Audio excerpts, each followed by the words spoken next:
22 শ্রাবণের নিবেদনে অন্তরঙ্গে মহাজীবন।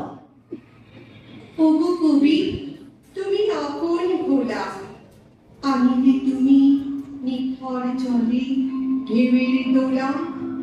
মালাখানি নিয়ে মোর একে বাঁধিলে অলক্ষ ডোর, নিবেদিত প্রাণে গোপনে তোমা কিশোর তোলা।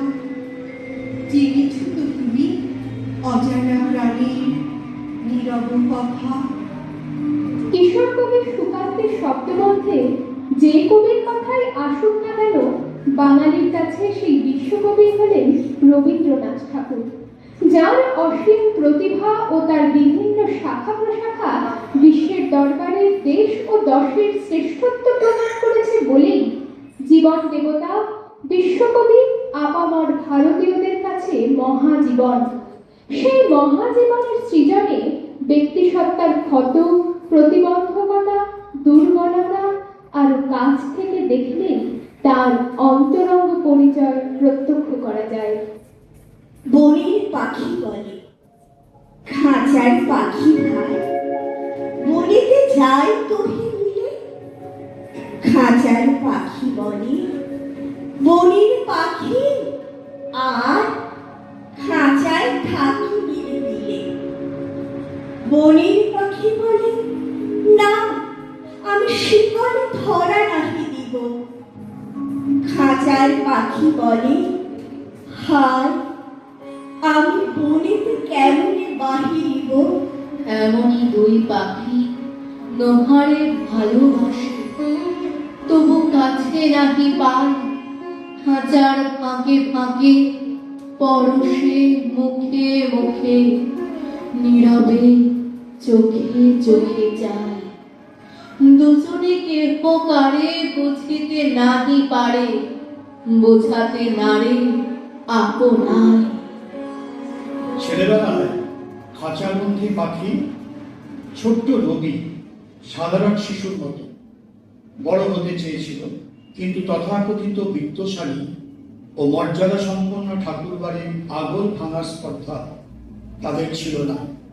বাড়ির বাইরে কিংবা অন্তরে সর্বত্র আসা যাওয়ার সীমারেখা ছিল, তাই বিশ্ব প্রকৃতিকে আড়াল আবডাল থেকে দেখতে হতো। রবির কথা, সে ছিল মুক্ত, আমি ছিলাম বন্ধ। মিলনের উপায়, সেই জন্য প্রণয়ের আকর্ষণ ছিল প্রবল।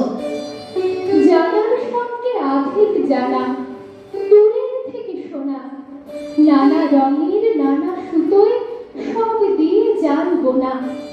নানা রকম ধ্বনির সঙ্গে নানা চলাফেরা, সব দিয়ে এক হালকা জগৎ, মন দিয়ে মোর ঘেরা। ভাবনাগুলো তারই মধ্যে ফিরত থাকি থাকি। বাড়ির জলে শ্যাওলা যেমন, মেঘের তলে পাখি। 1873 সালে পিতা দেবেন্দ্রনাথ ঠাকুরের সাথে ছোট্ট রবি হিমালয় যাত্রা আর সেই সুযোগে পিতার সংস্পর্শ রবিকে প্রভাবিত করে। যে পিতা বালকের কাছে দূরের মানুষ ছিলেন, সে পিতার সান্নিধ্যে বাবার মতন হয়ে ওঠার ইচ্ছেটা রবীন্দ্রনাথ মনের দেরাজে তুলে রাখেন। তাই ইচ্ছেগুলোর গল্পে ছেলেকে বাবার মতো আর বাবাকে ছেলের মতো করে দেখান। সুশীল বিছানায় পড়িয়া কাঁদিতে কাঁদিতে সমস্ত দিন ভরিয়া কেবল মনে করিতে লাগিল যে, আহা, যদি কালই আমার বাবার মতো বয়স হয়, আমি যা ইচ্ছে তাই করতে পারি, আমাকে কেউ বন্ধ করে রাখতে পারে না। তাহার বাপ সুবল বাবু বাহিরে একলা বসিয়া বসিয়া ভাবিতে লাগিলেন যে, আমার বাপ মা আমাকে বড় বেশি আদর দিতেন বলেই তো আমার ভালো রকম পড়াশোনা কিছু হলো না। আহা, আমার যদি সেই ছেলেবেলা ফিরে পাই, তাহলে আর কিছুতেই সময় নষ্ট না করে কেবল পড়াশোনা করে নি। তবে মায়ের সান্নিধ্য কম পাওয়া ও মায়ের উদাসীন্য কবিকে মুখচোরা ও মাতৃমুখী করে তুলেছিল। বনেদি বাড়ির সন্তানেরা মাতৃসুখ থেকে বঞ্চিত হতো তৎকালীন সময়, তাই ধাত্রীমাতা দিগমী স্নেহছায়ে পালিত ও পুষ্ট হয়েছিলেন রবীন্দ্রনাথ। 1875 সালে সারদা দেবীর মৃত্যু বালকের মনে শোকের ঝড়, একটা হাহাকার তুলে দেয়। মাকে আমার পড়ে না মনে, শুধু কখন খেলতে গিয়ে হঠাৎ অকারণে একটা কি সুর গুনগুনিয়ে টানি আমার বাজে। মায়ের কথা মিলাই যেন আমার খেলার মাঝে, মাকে আমার পড়ে না মনে। শুধু যখন বসে গিয়ে শোবার ঘরের কোণে জানলা থেকে তাকায় দূরে নীল আকাশের দিকে, মনে হয় মা আমার পানে চাইছে অনেক মেঘে। কোলের পরে ধরে কবে দেখতে আমার চেয়ে, সেই চাউনি রেখে গেছে সারা আকাশ ছেয়ে। 7 বছরের বালক রবির সঙ্গে 9 বছরের নতুন বৌঠানের অসমবয়সী সখ্যতার বন্ধন রচিত হয়েছিল। তাই জ্যোতি রাজার নতুন বউ কাদম্বরী দেবী মাতৃহীন বালকদের ভার তুলে নেন। মায়ের শূন্যতা ভুলিয়ে কিশোর রবিকে সৃজনশীল প্রতিক্রিয়া ও মন্তব্যের মাধ্যমে অনুপ্রাণিত করেছিলেন। কিন্তু তরুণ রবি 24 বছর বয়সে বাল্য সখীকে হারালে মৃত্যুকে চরম সত্য বলে গ্রহণ করেন। দুঃসহ আঘাত বুক পেতে নেবার প্রস্তুতি রবির অন্তরে সূচিত হয়। তবু মনে রেখো, যদি দূরে যাই চলে, যদি পুরাতন প্রেম ঢাকা পড়ে যায় মরণের জালে, যদি থাকি কাছাকাছি দেখতে না পাও ছায়ার মতো আছে কি না আছে, তবু মনে রেখো, যদি জল আসে আঁখি পাতে, একদিন যদি খেলা থেমে যায় মধুরাতে, তবু মনে রেখো। সেই বৈরাগ্য তাকে প্রকৃতির আরো কাছে নিয়ে এলো। সাংসারিক আসক্তির টান থেকে মুক্তি পাওয়ার আনন্দ তার মনে প্রেম ও শান্তি নিয়ে আসে। প্রেমিক রবীন্দ্রনাথ আজীবন প্রেমের সাথেই বসত করেন। রবীন্দ্র বৃক্ষে প্রথম প্রেমের কলি যদি নতুন বৌঠান বিকশিত করেন, তবে সেই বৃক্ষে ডালপালা ফুল ফুটিয়েছিলেন নলিনী তথা মারাঠি কন্যা অন্নপূর্ণা তুর্কাদি, যাকে তিনি নলিনী নামে ডাকতেন। নির্দয়া নলিনী যবে হৃদি তার কাছে প্রেমের নিঃশ্বাস যাচ্ছে, চাই সে এমন করে বিপাকে ফেলিতে মরে, হাসে কত কথা তবু কয় না। এমন নির্দোষ ধূর্ত চতুর সরল, ঘুমটা তুলিয়া চান চাহনি চপল, উজ্জ্বল অসিত তারা নয়না। অমনি চকিত এক হাসির ছটায় ললিত কমলে তার গোলাপ ফোটায়, তখনই পলায় আর রয় না। রক্ষণশীল পিতার অসম্মতিতে সে প্রেম সার্থক রূপ নিতে পারেনি। শেষে 22 বছর বয়সে দক্ষিণ দিঘির ভবতারিণীকে বালিকা বধূরূপে ঠাকুর বাড়িতে নিয়ে আসে। নতুন নাম মৃণালিনী। রবির অন্তরের ডাকনাম ছুটি রবির গার্হস্থ্য জীবনকে আগলে রেখেছিল। জমিদারের বৈষয়িক কর্ম ও সাহিত্য কর্ম নিয়ে এতটাই ব্যস্ত যে অন্দরমহলে ছুটির জন্য অবসর নেই রবি। কিন্তু পত্র দিয়ে মনের কথা নিয়ে ধরেছিলেন ছোট বোনের কাছে। তাই 28 বছর বয়সে রবির ছুটি জাগতিক সম্পর্ক বিচ্ছেদ করলেও তার প্রতি রবির দাম্পত্য প্রেম আজীবন সজীব ছিল। আজকে তুমি ঘুমাও, আমি জাগিয়া তব দুয়ারে, রাখিব জাগি আলো। তুমি তো ভালোবেসে আজি একাকে শুধু আমারে বাসিতে হবে ভালো, আমার লাগে তোমারে আর হবে না কুকু সাজিতে। তোমার লাগে আমি এখন হতে হৃদয় খানি সাজায় ফুল গাছিতে রাখিব দিন যায়। তোমার বাহু কত না দিন শ্রান্তি দুঃখ ভুলিয়া গিয়েছে সেবা করি, আজিকে তারে সকল তার কর্ম হতে তুলিয়া রাখিব শির ধরি।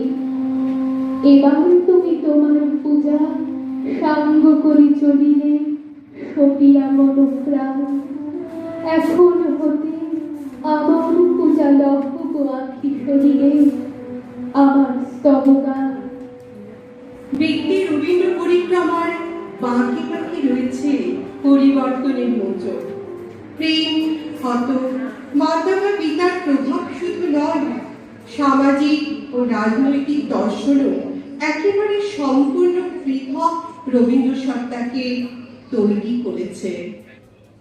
1905 সালে কুখ্যাত বঙ্গভঙ্গ ঠাকুরবাড়ির প্রত্যেকটি মানুষকে আলোড়িত করেছিল। তাই রবি কাকার নেতৃত্বে রাখি বন্ধন উৎসব পালনের সমারোহ ভ্রাতুষ্পুত্র অবনীন্দ্রনাথ ঠাকুরের রচনায় লক্ষিত হয়। সেই সময় বাংলার মানুষকে সম্প্রীতি বাঁধনে বেঁধেছিলেন রবীন্দ্রনাথ। বাংলার মাটি, বাংলার জল, বাংলার বায়ু, বাংলার ফল পূর্ণ হোক, পূর্ণ হোক, পূর্ণ হোক হে ভগবান। বাংলার ঘর, বাংলার হাট, বাংলার বোন, বাংলার মা। পূর্ণ হোক, পূর্ণ হোক, পূর্ণ হোক হে ভগবান। বাঙালির পর বাঙালির আশা, বাঙালির কাজ, বাঙালির ভাষা। সত্য হোক, সত্য হোক, সত্য হোক হে ভগবান। বাঙালির প্রাণ, বাঙালির মুখ, বাঙালির ঘরে যত ভাই বোন এক হোক, এক হোক, এক হোক হে ভগবান। জীবন দর্শন সৃজনে বহুবার বিশ্বকবি যাত্রাপথ পরিবর্তিত হয়েছে। বন্ধু উইলি পিয়ারসনের সাথে প্রথম দেখা 1911 সালে। তখন পিয়ারসনের গতি চেতনা দর্শন পরোক্ষভাবে পথিক রবীন্দ্রনাথকে চিরন্তন বেগের রহস্য দ্বারা আবৃত করে। উপনিষদের চরৈপতি আদর্শের সৃষ্টি করলেন বলাকা কাব্য। সাহিত্যের ক্ষেত্রে এ এক অনন্য মা। তুমি কি কেবলই ছবি, শুধু পটে লেখা, ওই যে সুদূর নিহারিকা, যারা করিয়াছে ভিড় আকাশের নীল, ওই যে যারা দিন রাত্রি আলো হাতে চলিয়াছে আধারের যাত্রী, প্রভু তারা রবি। তুমি কি তাদের মতো সত্য নও, হায়ের ছবি, তুমি শুধু ছবি। একসাথে পথে যেতে যেতে রজনীর আড়ালেতে তুমি গেলে আমি কত দুঃখ সুখে রাত্রি দিনে চলেছি সম্মুখে।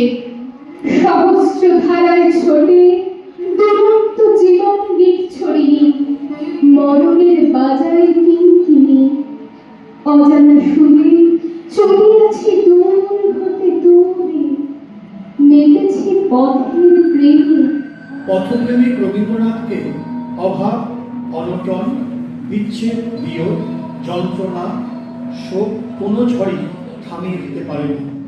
যতবার জীবনে কবি আঘাত পেয়েছেন ততবারই নেতিময় মুক্তি আনন্দ এনে দিয়েছে। দুই আত্মজা ও প্রাণাধিক প্রিয় কনিষ্ঠ আত্মজ রবীন্দ্রনাথের বিয়োগ যন্ত্রণার ভার নিজের সৃষ্টি ছাড়া আর কাকে বা দিয়ে যেতে পারতেন রবীন্দ্রনাথ? মৃত্যুর তরঙ্গ রবীন্দ্রতটে আছড়ে পড়লেও জীবনের বালুতটে এঁকে গেছে নানা ছবি। কখনো কবিতা, গান,